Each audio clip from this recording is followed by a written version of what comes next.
இறையேசுவில் பிரியமான சகோதர சகோதரிகளே, நமது ஆண்டவர் இயேசு கிறிஸ்துவுடைய திருப்பெயரால் உங்களுக்கும் உங்கள் குடும்பத்தில் இருக்கிற அனைவருக்கும் அன்பும் சமாதானமும் மகிழ்ச்சியும் உண்டாவதாக. அன்புமிக்கவர்களே, மார்ச் மாதம் 19ஆம் தேதி தாயாம் திரு அவை அன்னை மரியாளுடைய கணவர் நமது ஆண்டவர் இயேசு கிறிஸ்துவனுடைய வளர்ப்பு தந்தை புனித யோசேப்பு அவர்களுடைய பெருவிழாவைத்தான் கொண்டாடுகிறது. அன்புமிக்கவர்களே, திருச்சபையினுடைய பாதுகாவலராகவும் குடும்பங்களின் பாதுகாவலராகவும் இருக்கிற புனித யோசேப்பினுடைய பரிந்துரையால் மத்திய கிழக்கு பகுதியில அமைதி நிலவும், போர் நிறுத்தப்படவும் நாம் இவருடைய பரிந்துரையை இன்றைக்கு மன்றாடி ஜெபிப்போம். காரணம், புனித யோசேப்பு எதிர்நோக்கற்று வாழ்பவர்களுடைய பாதுகாவலர் என்று அழைக்கப்படுகிறார். நிச்சயமாக அவருடைய பரிந்துரையால் முடியாது என்று உலக மக்கள் நினைக்கின்ற இந்த போர் முடிவு என்பது நிச்சயமாக கூடிய விரைவில் முடிவுக்கு வரும் என்கிற நம்பிக்கையோடு ஜெபிப்போம். அன்புமிக்கவர்களே, புனித யோசேப்பு புனித கன்னிமரியாளுடைய கணவர் நமது ஆண்டவர் இயேசு கிறிஸ்துவனுடைய வளர்ப்பு தந்தை மற்றும் குடும்பங்களின் பாதுகாவலர், தந்தையர்களுடைய பாதுகாவலர், திருச்சபையினுடைய பாதுகாவலர், உழைப்பாளர்களுடைய பாதுகாவலர், கத்தோலிக்க திரு அவையில் இருக்கிற நூற்றுக்கணக்கான துறவு சபைகளுடைய பாதுகாவலராக இவர் அறியப்படுகிறார். அன்புமிக்கவர்களே, புனித யோசேப்பினுடைய பெருவிழாவை கொண்டாடி கொண்டிருக்கிற இன்றைக்கு நமக்கு கொடுக்கப்பட்டிருக்கிற நற்செய்தி வாசகத்துல நமது ஆண்டவர் இயேசு கிறிஸ்துவனுடைய பிறப்பை ஒட்டிய செய்திகள் கொடுக்கப்பட்டிருக்கின்றன. அந்த பிறப்பை ஒட்டிய செய்திகளை நம்ம அறிந்து கொள்வதற்கு முன்பாக, புனித யோசேப்பு பிறந்தது பெத்லஹேம். இவரை பற்றின திருச்சபையில் அங்கீகரிக்கப்படாத நற்செய்திகள் பல இருக்கின்றன. ஒன்றில் தான் புனித யோசேப்பை பற்றின ஒரு சுவாரஸ்யமான செய்தி ஒன்று கொடுக்கப்பட்டிருக்கிறது. அன்னை மரியாளுடைய பிறப்பிற்கு பிறகு அவருடைய பெற்றோர்கள் புனித அண்ணா மற்றும் புனித சுவைக்கின் அன்னை மரியாளை கோயிலில் காணிக்கையாக ஒப்புக் கொடுக்கிறார்கள். அன்னை மரியாள் அங்கு வளர்கிறார். 14-15 வயதிற்கு பிறகு அங்கிருந்த அந்த தலைமை குருவானவர் அங்கிருக்கிற அந்த கோவிலில் காணிக்கையாக ஒப்படைக்கப்பட்ட குழந்தைகளை அல்லது சிறுமிகளை அவர்கள் வீட்டிற்கு அனுப்பி விடுகிறார். அன்னை மரியாள் மட்டும், நான் ஆண்டவருடைய அடிமை, நான் ஆலயத்தில் இருந்து விடுகிறேன் என்று தலைமை குருவிடத்துல கூறினாராம். நான் ஆண்டவருடைய அடிமை, நான் இங்க ஆலயத்தில் இருந்து விடுகிறேன் அப்படின்னு சொன்னாராம். தாவீதின் குலத்துல பிறந்த ஆண்கள் தங்களுடைய கைகளில ஒரு தளிர் எடுத்து வர வேண்டும். எவருடைய தளிர் பூத்து மலர்கிறதோ அவர்தான் அன்னை மரியாளுக்கான கணவர் என்று தலைமை குரு அறிவித்திருக்கிறார். பல இளைஞர்கள் தளிரோடு வருகிறார்கள், தலைமை குருவிடத்துல ஒப்படைக்கிறார்கள். ஆனால் எவருடைய தளிரும் பூக்கவில்லை. கடைசியில கொஞ்சம் வயது முதிர்ந்தவராக இருந்ததாக புனித வளனார் என்கிற புனித சூசேப்பர் வந்தாராம். அவருடைய தளிரை தலைமை குருவிடத்துல கொடுக்காமல் பீடத்துல கொண்டு போய் வைத்தாராம். அப்பொழுது தலைமை குருவுக்கு ஒரு காட்சி கிடைக்கிறது. அந்த காட்சியில யாருடைய தளிர் பீடத்தின் மேல் இருக்கிறதோ, யாருடைய தளிரின் மீது தூய ஆவி இறங்கி வருகிறாரோ, யாருடைய தளிர் பூத்து குலுங்குகிறதோ அவரே அன்னை மரியாளுக்கான கணவர் என்பதை நீங்கள் அறிந்து கொள்ள வேண்டும் என்று.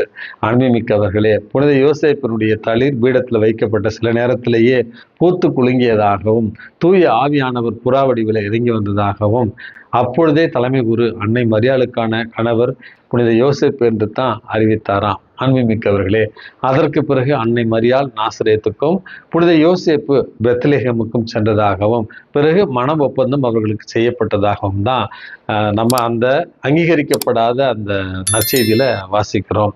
அன்புமிக்கவர்களே, அதனுடைய ஒரு தொடர்ச்சியாகத்தான் இன்றைக்கு நற்செய்தி வாசகத்துல நமது ஆண்டவர் இயேசு கிறிஸ்துவனுடைய பிறப்பை ஒட்டிய அந்த ஒரு நிகழ்வுல அன்னை மரியாளுக்கும் யோசேப்புக்கும் மன ஒப்பந்தம் செய்யப்பட்டிருக்கிறது.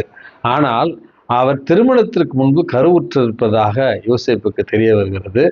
அவர் நேர்மையாளராக இருந்த ஒரு காரணத்தினால் அன்னை மரியாளை ரகசியமாக அவர் விலக்கிவிட திட்டமிட்டு கொண்டிருந்த நேரத்துலதான் அவருடைய கனவுல ஒரு காட்சி கிடைக்கிறது. அந்த காட்சியில ஆண்டவரின் தூதர் அவருக்கு கனவுல தோன்றி, யோசேப்பே, தாவீதின் மகனே, உன் மனைவி மரியாவை ஏற்றுக்கொள்ள அஞ்ச வேண்டாம். ஏனெனில் அவர் கருவுற்றிருப்பது தூய ஆவியால் தான்.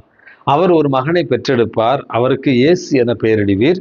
ஏனெனில் அவர் தம் மக்களை தங்களுடைய பாவங்களில் இருந்து மீட்பார் என்றார்.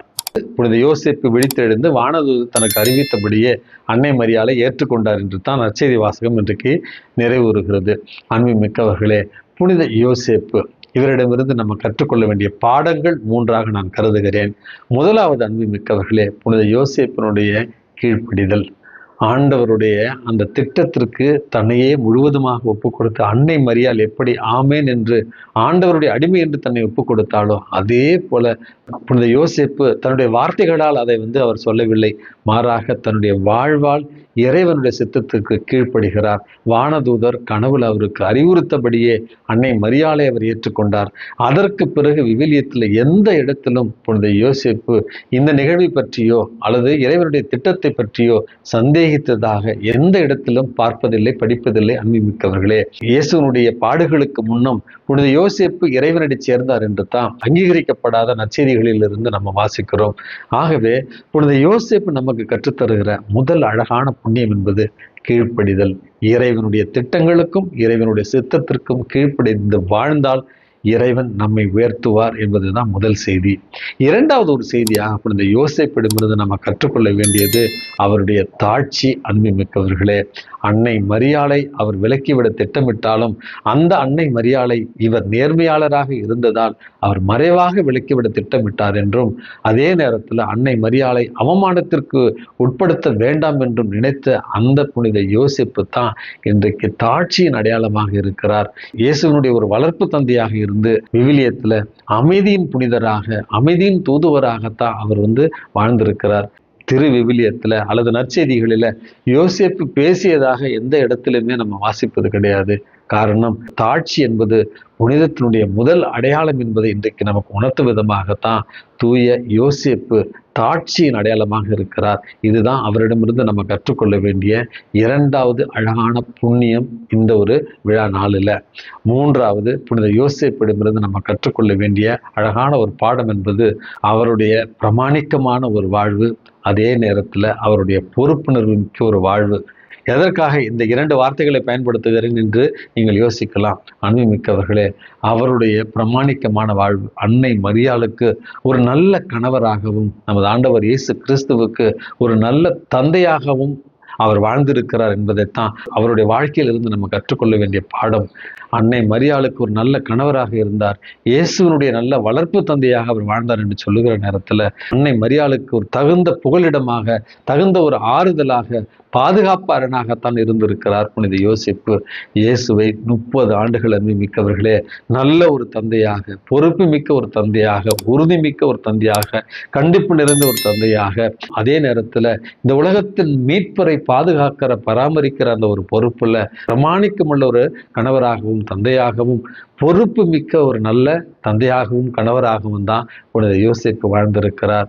புனித யோசேப்பினுடைய பெருவிழாவில் திருச்சபைக்காக ஜெபிக்கவும், குடும்பங்களுக்காக ஜெபிக்கவும், உலகத்தில் அமைதி ஏற்படவும், மிக சிறப்பான விதத்தில் நம்முடைய குடும்பங்களில் இருக்கிற தந்தைகளுக்காக ஜெபிக்கவும் இன்றைக்கு உறுதி ஏற்போம்.